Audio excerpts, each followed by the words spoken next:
ನಮಸ್ಕಾರ ಎಲ್ಲರಿಗೂ. ನಾನು ನಿಮ್ಮ ವಿಭಾ ಶೆಟ್ಟಿ. ವಿಶೇಷವಾದ ಕಾರ್ಯಕ್ರಮಕ್ಕೆ ತಮಗೆಲ್ಲರಿಗೂ ಸ್ವಾಗತ. ವಿಶೇಷವಾದ ಕಾರ್ಯಕ್ರಮ ಅಂದರೆ ಯಾವುದ್ರ ಬಗ್ಗೆ ನಾನು ಮಾತಾಡ್ತಾ ಇದ್ದೀನಿ ಅಂದರೆ ನೋಡಿ, ಶನಿ ವಕ್ರಚಲನೆಯ ಬಗ್ಗೆ. 27ನೇ ತಾರೀಕು ಅಂದರೆ ಜುಲೈ ತಿಂಗಳ 27ನೇ ತಾರೀಕು ಶನಿ ಗ್ರಹ ತನ್ನ ವಕ್ರಚಲನೆಯನ್ನು ಶುರು ಮಾಡ್ತಾನೆ. ಅಂದರೆ ರೇವತಿ ನಕ್ಷತ್ರದಲ್ಲಿ ಆಲ್ರೆಡಿ 2ನೇ ತಾರೀಕು ಅಂದರೆ ಜುಲೈ 2ನೇ ತಾರೀಕೆ ಬಂದಿದ್ದರೂ ಕೂಡ 27ನೇ ತಾರೀಕು ವಕ್ರಚಲನೆಯನ್ನು ಶುರು ಮಾಡ್ತಾನೆ. ಇದರಿಂದ ಯಾವ ರಾಶಿಯವರಿಗೆ ಉತ್ತಮವಾದ ಫಲಗಳಾಗತ್ತೆ, ಯಾವ ರಾಶಿಯವರಿಗೆ ಮಿಶ್ರ ಫಲಗಳಾಗತ್ತೆ ಅನ್ನೋದನ್ನು ತಿಳ್ಕೊಳ್ಳೋಣ. ಮೊದಲನೇದಾಗಿ ಉತ್ತಮವಾದ ಫಲಗಳನ್ನ ಪಡ್ಕೊತಿರೋ ರಾಶಿಗಳ್ಯಾವುದು ಅಂದರೆ ಕುಂಭ, ಮೀನ, ವೃಷಭ ಮತ್ತು ವೃಶ್ಚಿಕ ರಾಶಿಯವರಿಗೆ ತುಂಬ ಧನಲಾಭನ ನೋಡಬೇಕಾಗಿ ಬರುತ್ತೆ. ಅಂದರೆ ಮಿಥುನ ರಾಶಿಯವ್ರಿಗೂ ಕೂಡ ಧನಲಾಭ ಸಿಗುತ್ತೆ.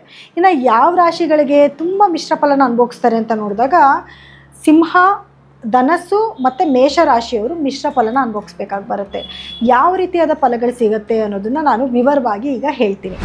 ಶನಿ ವಕ್ರಚಲನೆಯಿಂದ ಮೇಷರಾಶಿಯವರಿಗೆ ಎಂಥ ಫಲಗಳು ಸಿಗುತ್ತೆ ಅಂತ ನೋಡಿದ್ರೆ ಫಸ್ಟ್ ಪಾಸಿಟಿವ್ ಹೇಳ್ತೀನಿ. ಪಾಸಿಟಿವ್ ಏನೆಲ್ಲ ಸಿಗುತ್ತೆ ಅಂತಂದರೆ ಮೊದಲನೇದಾಗಿ ಹಳೆಯ ಬಾಕಿ ವಸೂಲಿ ಆಗುವಂಥದ್ದು. ಹಳೆಯ ಯಾವುದೋ ಕೆಲಸಗಳಿರುವಂಥದ್ದು, ಯಾರಿಗೂ ದುಡ್ಡು ಕೊಟ್ಟಿರ್ತೀರ, ಅವ್ರಿನ್ನೂ ಕೊಟ್ಟಿಲ್ಲ ಅಂತ ಒದ್ದಾಡ್ತಾ ಇರ್ತೀರ, ನಿರೀಕ್ಷೆನಲ್ಲಿ ಇಟ್ಕೊಂಡಿರ್ತೀರ, ಆ ಹಣಗಳು ನಿಮಗೆ ವಸೂಲಿ ಆಗುವಂಥದ್ದು. ಎರಡನೇದೇನು ಅಂದರೆ ವಿದೇಶ ಪ್ರಯಾಣದ ಯೋಗ ಬರುತ್ತೆ. ನೀವೇನಾದರೂ ತುಂಬ ದಿವಸಗಳಿಂದ ವಿದೇಶಕ್ಕೆ ಹೋಗಬೇಕು ಅಂತ ಏನಾದರೂ ಅಂದ್ಕೊಂಡಿದ್ರೆ ಅದಕ್ಕೆ ಒಂದು ಅವಕಾಶಗಳು ನಿಮಗೆ ಖಂಡಿತ ಸಿಗುತ್ತೆ. ಜೊತೆಗೆ ಆಧ್ಯಾತ್ಮದ ಕಡೆಗೆ ಒಲವು ಜಾಸ್ತಿ ಆಗುತ್ತೆ. ನಿಮಗೆ ದೇವರ ಮೇಲೆ ನಂಬಿಕೆ ಜಾಸ್ತಿ, ದೇವಸ್ಥಾನಗಳಿಗೆ ಹೋಗಬೇಕು ಅನ್ನೋಂಥ ಮನಸ್ಥಿತಿ ನಿಮಗೆ ಬರುತ್ತೆ. ಇದಿಷ್ಟು ಕೂಡ ನಿಮಗೆ ಪಾಸಿಟಿವ್. ನೆಗೆಟಿವ್ ಅಂತ ನೋಡೋಕ್ಕೆ ಹೋದಾಗ ಏನೆಲ್ಲ ಪ್ರಭಾವಗಳು ನಿಮ್ಗೆ ಆಗ್ಬೋದು ಅಂತ ನೋಡಿದ್ರೆ ಮೊದಲನೇದಾಗಿ ಆರೋಗ್ಯ ಸಮಸ್ಯೆಗಳು.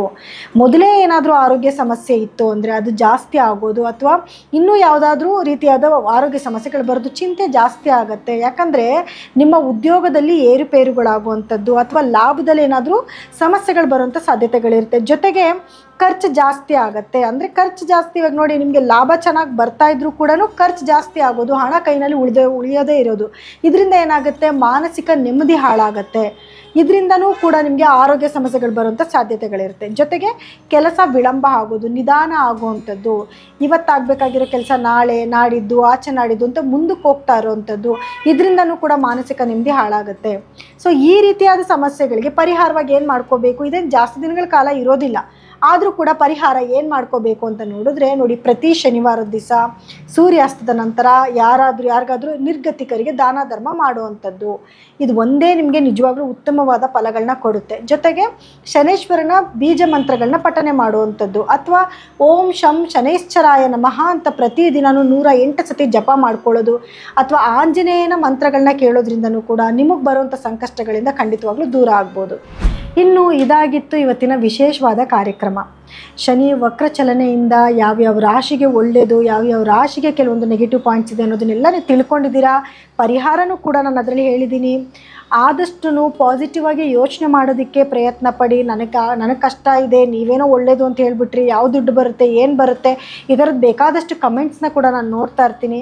ಆದಷ್ಟು ಒಳ್ಳೆಯದನ್ನು ಬಯಸಿ, ಖಂಡಿತವಾಗ್ಲೂ ನಿಮ್ಮ ಜೀವನಕ್ಕೂ ಒಳ್ಳೇದು ಬರುತ್ತೆ.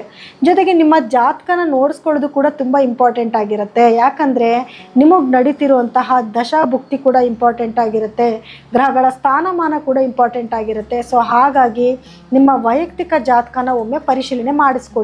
ನೀವು ನಮ್ಮಲ್ಲಿ ಏನಾದರೂ ನಿಮ್ಮ ಜಾತಕನ ತೋರಿಸ್ಕೊಬೇಕು ಅಂದರೆ ಸ್ಕ್ರೋಲ್ ಆಗ್ತಿರೋಂಥ ನಂಬರ್ಗೆ ಕರೆ ಮಾಡಿ ನೀವು ಅಪಾಯಿಂಟ್ಮೆಂಟ್ನ ಫಿಕ್ಸ್ ಮಾಡ್ಕೋಬೋದು. ಸೊ ಎಲ್ಲರಿಗೂ ಕೂಡ ನನ್ನ ಧನ್ಯವಾದಗಳು.